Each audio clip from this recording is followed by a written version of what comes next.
Looking for a fun and simple recipe to enjoy with your kids? Try making homemade Rice Krispie Treats.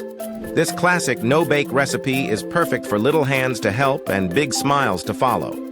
Here's how you can do it together. First, gather your ingredients.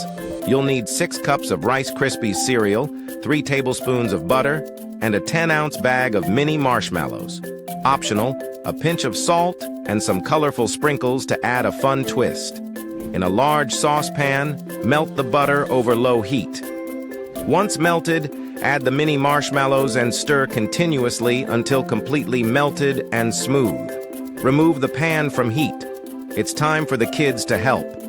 Pour in the Rice Krispies cereal and stir until well coated. This part can be a bit sticky, but it's all part of the fun. If you're using sprinkles, gently fold them in now. Lightly grease a 9x13-inch baking dish with butter or non-stick spray. Using a buttered spatula or wax paper, press the mixture evenly into the dish. Let it cool for about 30 minutes. Once set, cut into squares and enjoy the delicious, gooey treats.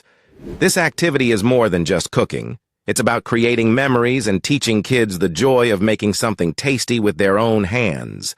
Happy cooking!